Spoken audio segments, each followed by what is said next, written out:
Je m'appelle Évelyne Baudin, je suis économiste et conseillère municipale à Sherbrooke. À Sherbrooke, on a beaucoup entendu parler de Valoris dans les derniers temps. Ce qui est sorti sur Valoris, c'était surtout des mauvaises nouvelles. Mais étant donné la complexité de la situation, c'est difficile de se faire une tête et surtout d'imaginer les solutions qu'on va pouvoir mettre en place. Avant toute chose, il est bon de rappeler comment sont gérées nos matières résiduelles à Sherbrooke. Le bac brun s'en va pour le compostage. Le bac vert ou bleu s'en va chez Récupestrie pour être trié. Et le bac noir s'en va chez Valoris. Valoris est situé à Bury, dans le Haut-Saint-François, et est constitué de deux choses. D'un côté, un centre de tri, et de l'autre, un lieu d'enfouissement technique, ce qu'on appelait avant un dépotoir. L'idée derrière Valoris, c'était de diminuer la quantité de matière qui était enfouie. On pensait pouvoir extraire des matières valorisables du bac noir, comme par exemple les matières organiques. Au début, on nous disait que ça nous coûterait moins cher d'envoyer nos bacs noirs chez Valoris. On parlait d'un tarif autour de 50 $ la tonne. Finalement, ce tarif-là n'était pas suffisant pour couvrir les frais. Il a fallu l'augmenter aujourd'hui à 241 $ la tonne. Ça, c'est une augmentation de 482 % en 7 ans. Manifestement, le conseil d'administration a perdu le contrôle de Valoris et n'a pas eu le choix de demander à la vérificatrice générale de Sherbrooke d'enquêter sur cet organisme. Cette dernière a déposé son rapport le 3 juillet 2019 et elle a identifié plusieurs choses qui tournent pas rond chez Valoris. La Régie devrait redéfinir son modèle d'affaires en fonction des conditions actuelles du marché de la valorisation et de la concurrence des entreprises privées. Le problème numéro 1, c'est que le modèle de Valoris ne fonctionne pas. Alors qu'au début, on pensait être capable de valoriser 70 % des matières envoyées chez Valoris, ce n'est que 22 % qui l'ont vraiment été. Moins de matières valorisées, ça implique deux choses. D'un côté, ça nous fait moins de revenus parce que ça nous fait moins de matières qu'on peut revendre sur le marché.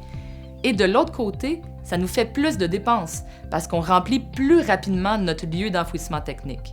Problème numéro 2, le centre de tri a coûté beaucoup plus cher que prévu. Lors de la construction du centre de tri, il y a eu des dépassements de coûts importants. On parle de 6 millions de dollars sur un projet de 29,1 millions de dollars, c'est-à-dire des dépassements de coûts de 21 %. Problème numéro 3, le coût de fonctionnement annuel est beaucoup plus élevé que prévu. À l'origine, on prévoyait des dépenses récurrentes annuelles de 2,2 millions de dollars. Mais finalement, ils se sont trompés de 32 % parce qu'on parle plutôt de dépenses annuelles de 2,9 millions de dollars.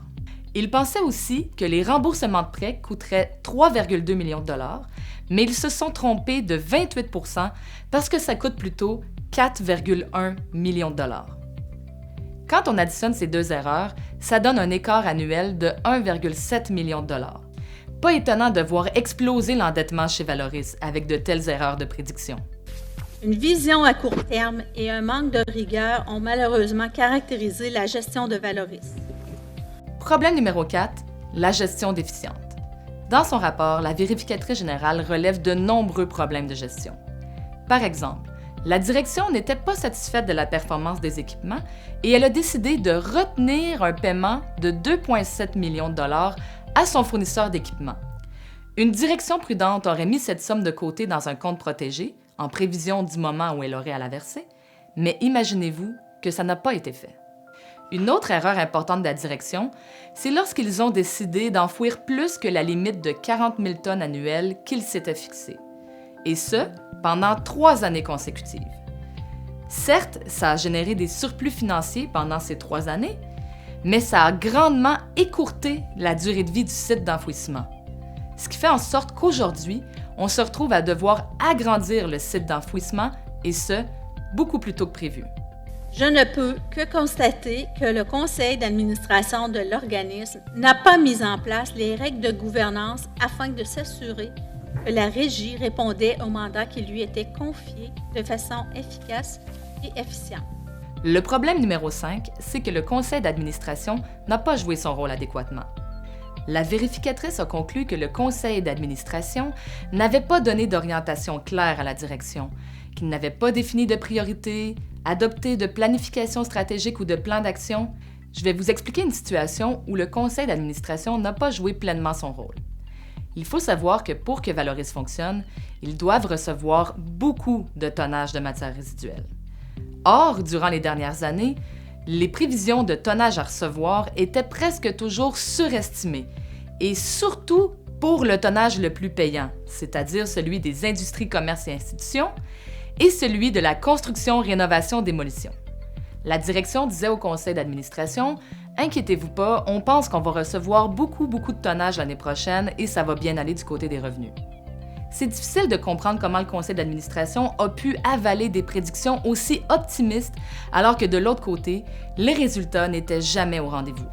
Pire, la situation a culminé en juin 2019 alors que Valoris a dû aller cogner aux portes de toutes les municipalités du Haut-Saint-François et à la ville de Sherbrooke pour aller quémander de l'argent supplémentaire et arriver à boucler les derniers mois de l'année 2019.